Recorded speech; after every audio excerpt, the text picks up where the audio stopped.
Friends welcome to my YouTube channel. Friends DDA Diwali special housing scheme 2023 में द्वारका का sector 14 जो है एक अखाड़ा बना हुआ है। रीज़न क्या है? द्वारका सेक्टर 14 में होने वाली फेंसिंग जो कि ईडब्ल्यूएस और एलआईजी एमआईजी के बीच में होनी है, यानी कि डीडीए की तरफ से प्रपोज्ड है। इसलिए द्वारका सेक्टर 14 जो है एक अखाड़ा बना हुआ है और इस फेंसिंग ने वहाँ के फ्लैट अथॉरिटी की नींद उड़ा रखी है।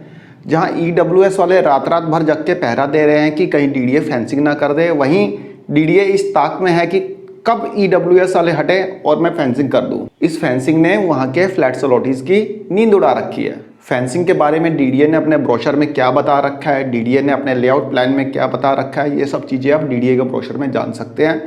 उसके लिए आपको डीडीए के वेबसाइट से जाके डीडीए का ब्रोशर डाउनलोड करना होगा। वहाँ पे आप देख लेना कि फेंसिंग प्रपोज्ड है भी या नहीं है, जो भी है जानकारी वहाँ पे आपको डीडीए के ब्रोशर में मिल जाएगी। फ्रेंड्स आज से लगभग 15 दिन पहले डीडीए ने द्वारका सेक्टर 14 में फेंसिंग का काम स्टार्ट किया और जैसे ही फेंसिंग का काम स्टार्ट किया लोगों को पता चल गया तो ईडब्ल्यूएस वाले पहुँच गए वहाँ पे जाके अपोज किया और फेंसिंग का काम रुकवा दिया। हमें किसी को कोई आपत्ति नहीं है। हम चाह रहे हैं, हमने रिक्वेस्ट की इन सभी से कि ये काम अभी रोका जाए, क्योंकि ये जो काम कर रहे हैं अभी बहुत ही गलत कर रहे हैं और कोई भी ना तो ब्रोशर में इंक्लूड था ना कहीं पे इंक्लूड है। उसके बाद लास्ट फ्राइडे द्वारका सेक्टर 14 के ईडब्ल्यूएस अथॉरिटीज को यह इंफॉर्मेशन मिली कि आज रात को डीडीए फेंसिंग का काम करने जा रहा है। तो वे लोग भी चालाक, वे लोग भी फ्लैट के आसपास ही घूमने लगे, मतलब इंतजार करने लगे कि रात हो और डीडीए फेंसिंग का काम स्टार्ट हो, तो मतलब स्टार्ट करे तो मैं रोकूं। तो वे लोग भी द्वारका सेक्टर 14 के आसपास ही घूमने लगे। रात को 10 साढ़े 10 बजे के आसपास की बात है। डीडीए प्राइवेट गार्ड्स लेके आया, लगभग 50-60 के आसपास सिक्योरिटी गार्ड्स डीडीए लेके आया और फेंसिंग के काम को स्टार्ट करने लगा।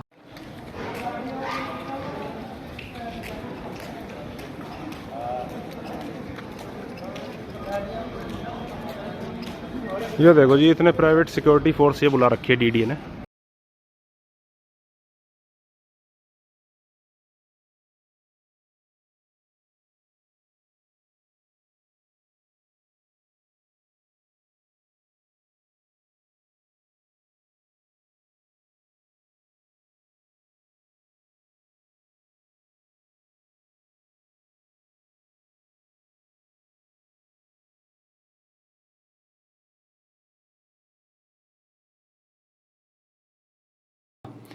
तभी वहाँ पे ईडब्ल्यूएस वाले पहुँच गए। जैसे कि मैंने आपको बताया कि उनको इन्फॉर्मेशन पहले से थी, वो वहाँ पे पहुँच गए।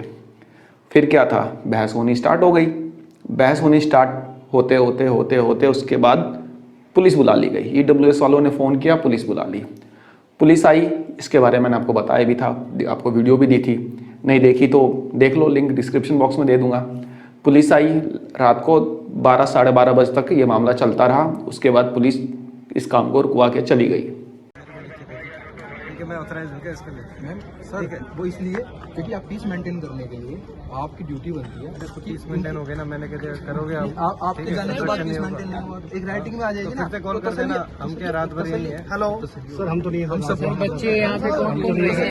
राइटिंग में हमारा तरीका तो आपको पता है अलग होता है, हमें नहीं समझ रहे भाई साहब, हमें पता है, मुझे सारा पता तरीका, मुझे सारा पता है। हम कोर्ट में हमने स्टेटस रिपोर्ट भी लगाएंगे, हर चीज कहेंगे एंट्री क्या एक्शन हुआ क्या एक्शन नहीं हुआ, ठीक है कोई बात नहीं। आप आए हुए हो, मैं इसमें डीडी एंट्री का कोडिंग आप फिर बताओ ऑथराइजेशन कौन है जो लेगा। अब इसके ना कंप्लेंट लिख के ना, ठीक है, तो थाने में जमा कर देंगे। सर तो जमा पहले भी करवा रखी है सर, पहले तो जमा ये तो जमा करना क्या सर? हां जी, रिटर्न अभी 9 बजे ना आयु मुकेश आए थे सर, यहीं पर। कौन? मुकेश, आयु मुकेश, पूरा नाम क्या था? आयु ऐसे मुकेश। हां जी, हां जी। और सर हमने कंप्लेंट दे रखी 28 को ही। अच्छा, ये 28 तारीख की है। उन्होंने कहा कि 9 बजे आएंगे, 2 मिनट रुक जाओ यार। उसमें सीनियर भी आए तो उन्होंने यही बोला कि पहले आप लोग मीटिंग करा रही है, फिर कुछ हुआ था घटना, मंडे का टाइम दिया था, फिर आज क्यों रखा हुआ है? वहाँ बात हुई कि हम मीटिंग कराएंगे, तो फिर आज नहीं बोला कि मीटिंग कराएंगे, तो फिर मीटिंग करा लेते हैं। सीनियर भी जुबान का रहेगी, जो मंडे मीटिंग उससे पहले आज हमारे सर उन्होंने कहा था हमारी और एलआईजी एमआईजी की मीटिंग कराने के लिए, वो ये बात बोली। तो सर आप मुझे पता है ना, मैं कह रहा हूँ आपकी और एलआईजी कराने के लिए आज हमारे ऑफिस में मीटिंग हुई है। समझ रहे हैं सर, इस चीज को हमने समझ रहे हैं, इस चीज को हम समझ रहे हैं, एकदम समझ रहे हैं सर, इस चीज को हम समझ रहे हैं। जब आपके सीनियर ने जुबान दी कि जब तक मंडे को आप लोगों की मीटिंग नहीं होगी कुछ कुछ नहीं होगा, पहले मीटिंग कराएंगे। ठीक है सर, कोई बात नहीं है। ठीक है, हाँ समझ रहे सर, समझ रहे। आपने सही बोला है डीसी। मालूम मुझे।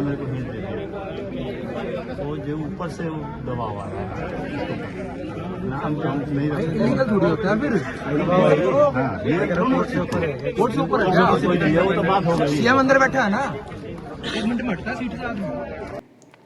उसके बाद से डीडीए इस ताड़ में था कि कब फेंसिंग मैं स्टार्ट कर दूं, कब ईडब्ल्यूएस वाले हटें और कब फेंसिंग का काम हम कंप्लीट करें।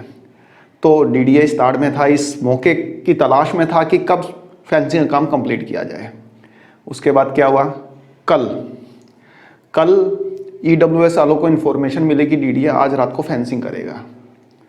तो ईडब्ल्यूएस वालों ने भी क्या किया, वहीं पे सो गए जहाँ पे फेंसिंग होनी थी, रात भर वहीं पे सोए रहे।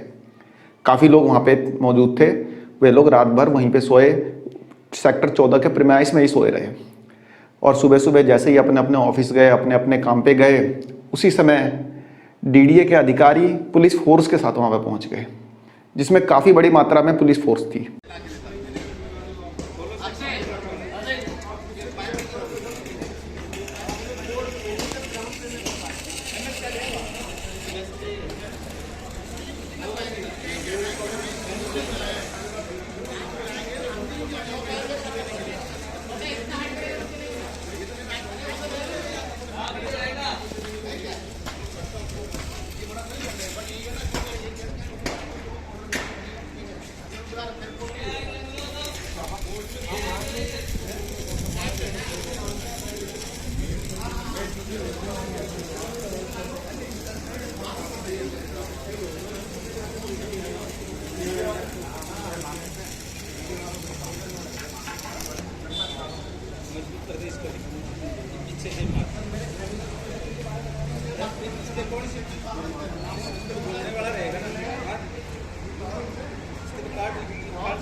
ये पुलिस फोर्स वहाँ पे पहुंची और फेंसिंग का काम स्टार्ट करा दिया।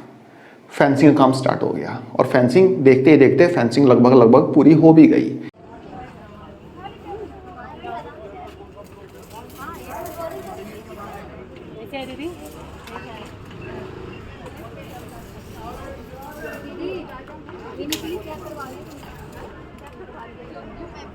डीडीए ने वहाँ पे ईडब्ल्यूएस और एलआईजी एमआईजी के बीच में फेंसिंग का काम कंप्लीट करा दिया। फ्रेंड्स, ऐसा क्या खास था कि डीडीए को फेंसिंग आज की डेट में ही करानी थी, मतलब किसी भी हाल में आज करानी थी? इसके पीछे रीज़न है। रीज़न यह है कि डीडीए को पता चल गया था कि जो ईडब्ल्यूएस वाले हैं कोर्ट में जाने वाले हैं, और यदि ईडब्ल्यूएस वाले कोर्ट में चले जाते हैं तो कोर्ट तो इनिशियल में तो फेंसिंग को रोक ही देगा भाई, इनिशियल स्टेज पे तो फेंसिंग को रोक देगा। उसके बाद हियरिंग होएगी, 1 डेट पड़ेगी, 2 डेट पड़ेगी, 3, 4, 1 साल भी लग सकता है, 2 साल भी लग सकता है, 5 साल भी लग सकते हैं, कुछ पता नहीं है कितना टाइम लग जाए। तो उनको पता था कि डीडीए जो ईडब्ल्यूएस वाले हैं वह कोर्ट में चले गए हैं और उसकी हियरिंग आज है, आज हियरिंग होनी थी। इससे पहले ही डीडीए ने चालाकी की और फटाफट वहाँ पे फेंसिंग काम खत्म करा दिया। ईडब्ल्यूएस वालों ने जो कोर्ट में केस डाला था उसमें ईडब्ल्यूएस वालों को स्टे मिल गया है फेंसिंग का, यानी कि फेंसिंग को स्टे करने का मतलब उनके पास ऑर्डर आ चुका है। लेकिन फेंसिंग स्टे करने का ऑर्डर लगभग 3 बजे के आसपास आया और 3 बजे ऑर्डर आया तो उस ऑर्डर को डीसीपी एसीपी सब तक पहुंचा दिया गया, लेकिन फेंसिंग का काम वहाँ पे रुका नहीं। 3 बजे के बाद भी काम होता रहा। अब क्यों काम होता रहा? काम इसलिए होता रहा क्योंकि डीडीए के अधिकारी भी चाहते थे कि काम ये कंप्लीट हो, फेंसिंग कंप्लीट हो। दूसरा, कल को कोर्ट में बोल देंगे ना भाई हमें तो ऑर्डर मिला ही नहीं, हमने तो देखा ही नहीं था।